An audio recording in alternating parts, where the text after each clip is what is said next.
الرحمن الرحیم۔ السلام علیکم دوستو، میرا نام آصف خان اور آپ دیکھ رہے ہیں انڈین مسلم۔ جنگ بدر میں جب مسلمانوں نے مشرکین مکہ کو زبردست شکست دے ڈالی تو اس شکست کو مشرکین مکہ برداشت نہ کر پائے اور انتقام کی آگ میں برابر جلتے رہے۔ جنگ بدر کے بعد مکہ کا سب سے بڑا سردار بنا ابو سفیان۔ ابو سفیان نے مسلمانوں سے جنگ کرنے کی ٹھان لی تھی اور اپنی ساری مال و دولت جنگ کی تیاریوں میں لگا دی۔ ابو سفیان نے مکہ کے آس پاس کے سارے قبیلوں کو اپنے ساتھ ملا لیا۔ 1 سال تک لگاتار جنگ کی تیاریاں ہوتی رہیں۔ اسی بیچ سارے مسلمان نبی صلی اللہ علیہ وسلم کے ساتھ مدینہ میں رہ رہے تھے۔ مدینہ کے یہودی اور کچھ منافق لوگ خفیہ طور پر مکہ والوں کی مدد کر رہے تھے اور مسلمانوں کی خفیہ خبریں مشرکوں تک پہنچا رہے تھے۔ اس 1 سال کے وقفے میں ابو سفیان نے 3000 آدمیوں کی زبردست فوج تیار کر لی تھی اور شوال کے مہینے میں اپنے لشکر کے ساتھ مسلمانوں پر حملہ کرنے نکل پڑا۔ یہاں ایک بات غور کرنے لائق ہے کہ جنگ بدر اور جنگ احد بھی کافروں کی طرف سے شروع کی گئی، جبکہ مسلمان ہمیشہ امن و سکون چاہنے والے تھے، مگر مسلمانوں کو مجبوراً اپنے بچاؤ میں جنگیں لڑنی پڑی۔ جبیر بن مطعم جو ایک قریشی سردار تھا، اس کا ایک غلام تھا جس کا نام وحشی تھا۔ یہ غلام حربہ چلانے میں بڑا ماہر تھا۔ جبیر نے اپنے اس غلام سے کہا کہ اگر تو حمزہ کو قتل کر دے گا تو میں تجھے آزاد کر دوں گا۔ ابو سفیان کی بیوی ہندہ نے کہا کہ اگر تو نے یہ کام کر دکھایا تو میں تجھے سونے چاندی سے مالا مال کر دوں گی۔ ابو سفیان کا لشکر مکہ سے روانہ ہو کر مدینہ کے پاس پہنچ گیا تھا۔ تب نبی صلی اللہ علیہ وسلم کو اس کی خبر پہنچی۔ آپ صلی اللہ علیہ وسلم نے اسی وقت سارے صحاباؤں کو اکٹھا کر جنگ کے بارے میں مشورہ کیا۔ کچھ صحاباؤں کی رائے یہ تھی کہ ہم مدینہ میں ہی رہ کر اپنے بچاؤ میں جنگ کریں گے، جبکہ اکثر صحاباؤں کا یہ کہنا تھا کہ ہمیں مدینے سے باہر نکل کر کافروں کا مقابلہ کرنا چاہیے تاکہ کافر ہمیں کمزور نہ سمجھ بیٹھیں۔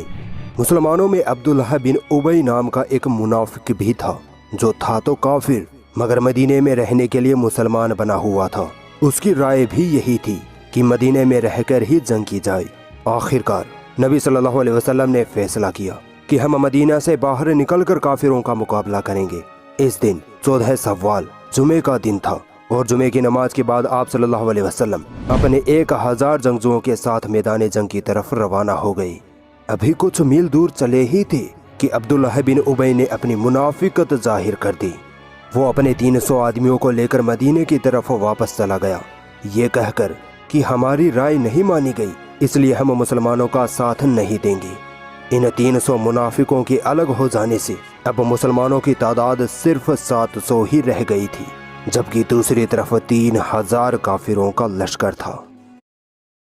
لشکر آخرکار احد کی پہاڑی کے دامن میں پہنچ گیا جہاں ابو سفیان کا لشکر پہلے سے ہی خیم زن تھا۔ لڑائی سے پہلے آپ صلی اللہ علیہ وسلم نے 50 تیر اندازوں کا دستہ عبداللہ بن زبیر رضی اللہ تعالی عنہ کی سرداری میں پہاڑی پر مقرر کر دیا تھا اور ان تیر اندازوں کو حکم دے دیا کہ چاہے کچھ بھی ہو جائے، چاہے کافر ہمیں کاٹ ڈالے، چاہے چیل کوے ہماری لاشوں کو نوچ رہے ہوں، پھر بھی تم اس پہاڑی سے نیچے مت اترنا جب تک کہ تم کو حکم نہ مل جائے۔ دراصل بات یہ تھی کہ اس پہاڑی کے پیچھے سے گھوم کر دشمن مسلمانوں کے پیچھے سے حملہ کر سکتے تھے، اس لیے آپ صلی اللہ علیہ وسلم نے میدان جنگ کی اس نازک جگہ کو فوراً تاڑ لیا تھا۔ نبی صلی اللہ علیہ وسلم نے جنگ میں مسلمانوں کی صفوں کو آراستہ کیا اور اپنی تلوار اٹھا کر کہا، یہ تلوار کون مجھ سے لیتا ہے؟ کون اس تلوار کا حق ادا کرے گا؟ اتنے میں حضرت ابو دجانہ رضی اللہ تعالیٰ عنہ بول اٹھے، میں اس تلوار کا حق ادا کروں گا۔ رسول اللہ صلی اللہ علیہ وسلم نے اپنی تلوار ابو دجانہ رضی اللہ تعالیٰ عنہ کو تھما دی اور ابو دجانہ رضی اللہ تعالیٰ عنہ نے کفار پر اس شدت سے حملے کیے کہ کافروں کے سر پھاڑ دیے۔ لڑائی شروع ہوئی اور دونوں طرف سے تیر و نیزوں سے حملے ہونے لگے۔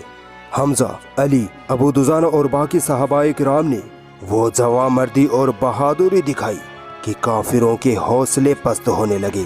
ایک طرف صرف 700 مسلمان تو دوسری طرف پورے جنگی ساز و سامان سے لیس 3000 کافر تھے، مگر پھر بھی مسلمانوں نے کافروں پر ایسے حملے کیے کہ کافروں کی روح کانپ اٹھی۔ حمزہ رضی اللہ تعالیٰ عنہ نے کافروں پر حملہ کرتے ہوئے मुशरिकीन के अलम बरदार तलहा को कत्ल कर डाला और फिर मुशरिकों की सफ़ों को चीरते हुए आगे बढ़ते चले गए। गुलाम वहसी, जिसका मैंने शुरू में जिक्र किया था, इसने जब हमजा रज़ियल्लाहु ताला अन्हु को आगे बढ़ते हुए देखा तो एक पत्थर की आड़ में छुपकर बैठ गया। जब हमजा रज़ियल्लाहु ताला अन्हु काफिरों को मारते हुए आगे बढ़ गए तो उसका मौका पाकर वहशी गुलाम ने अपना हरबा फेंक मारा और वह हरबा हमजा रज़ियल्लाहु ताला अन्हु के पेट से होता हुआ कमर की तरफ से बाहर आ निकला। हमजा रज़ियल्लाहु ताला अन्हु नीचे गिर पड़े और शहीद हो गए। वहशी गुलाम ने जाकर हिंदा को हमजा रज़ियल्लाहु ताला अन्हु के शहीद होने की खबर सुनाई तो हिंदा खुश हो उठी। सुबह को शुरू हुई जंग दोपहर आते आते इस मुकाम पर पहुंच गई कि 700 मुसलमानों के मुकाबले में आए 3000 काफिरों के पांव उखड़ने लगे। मुसलमानों की तलवारों से डरकर कुफ्फार पीछे हटने लगे, यहाँ तक कि पीठ फेर कर भाग खड़े हुए और अपना सारा साजो सामान मैदान जंग में छोड़कर फरार हो गए। मुसलमानों की फतह में कोई शक और शुबह बाकी ना रहा और इसी सूरत को देखकर कि अब तो मुसलमान जंग जीत गए हैं और मुशरिकीन मक्का मैदान छोड़कर भाग गए हैं, पहाड़ी पर मौजूद 50 तीरंदाज नीचे आने लगे। उनके सरदार अब्दुल्लाह बिन जुबैर रज़ियल्लाहु ताला अन्हु ने उनको खूब रोका मगर वो फतह की खुशी में रुक ना सकी। खालिद बिन वलीद, जो अब तक मुसलमान नहीं हुए थे, उन्होंने इस मौके का फ़ायदा उठा लिया और अपने फौजियों को लेकर पहाड़ी के पीछे से दौड़ते हुए अचानक मुसलमानों पर हमला कर दिया। इसे देखकर अकरमा बिन अबू जहल ने भी वापस पलटकर मुसलमानों को घेर लिया और अबू सुफियान, जो अपनी फौज के साथ भाग गए थे, वापस लौटे और मुसलमानों पर हमलावर हो गए।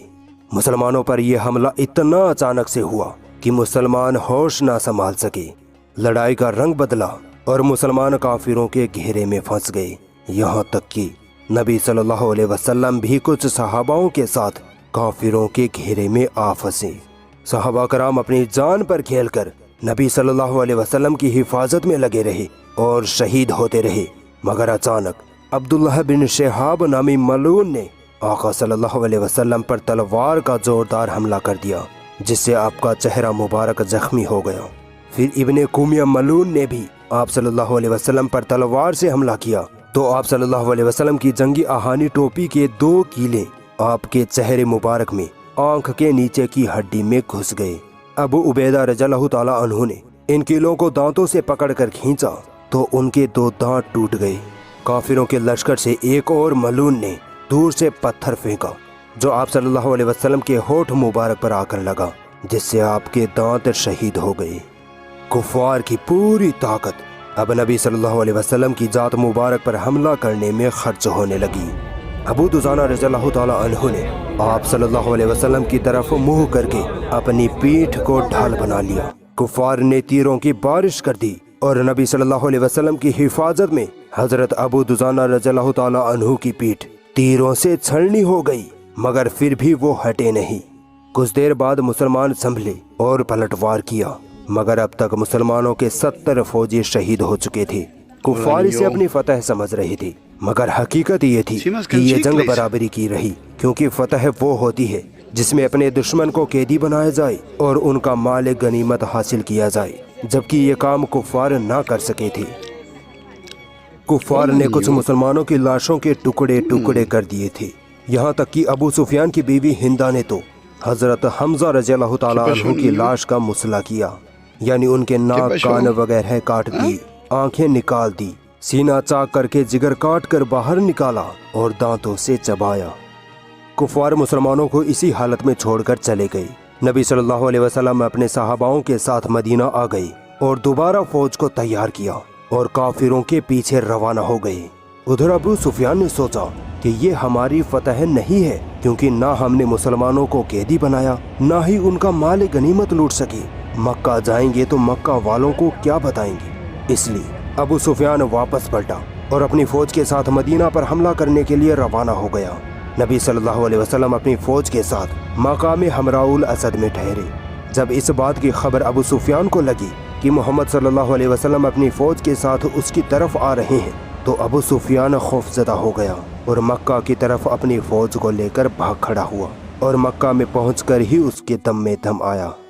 नबी सल्लल्लाहु अलैहि वसल्लम को खबर मिली कि अबू सुफियान अपने लश्कर को लेकर मक्का में भाग गया है, तो तो आप सल्लल्लाहु अलैहि वसल्लम भी अपने लश्कर को लेकर वापस मदीना आ गए। जंग ओहद में तीर अंदाजों की अनजाने में की गई गलती और हुक्म की तामील में कोताही करने के सबब से मुसलमानों को जंग में बहुत बड़ा नुकसान उठाना पड़ा। इस जंग की निस्बत आम तौर पर ये मशहूर है कि इस जंग में मुसलमानों को शिकस्त हुई, मगर हकीकत ये है कि ना तो मुसलमानों ने मैदान छोड़ा और ना ही काफिरों की आगे हार कबूल की, जबकि कुफार ही आधी जंग में ही भाग खड़े हुए थे और बाद में गीदड़ की तरह पीछे से हमला किया। और उसके बाद भी जब कुफार को पता चला कि मुसलमान फिर से जंग करने के लिए आ रहे हैं, तब भी कुफार सीधे मक्का जाकर छुप गए। इस हिसाब से ये जंग बराबरी की रही। इस जंग में मुसलमानों को एक सीख ये मिलती है कि चाहे जान चली जाए मगर नबी की नाफरमानी कभी नहीं करना, वरना इसका खामियाजा इतना बुरा होगा कि तुम संभाल नहीं पाओगे।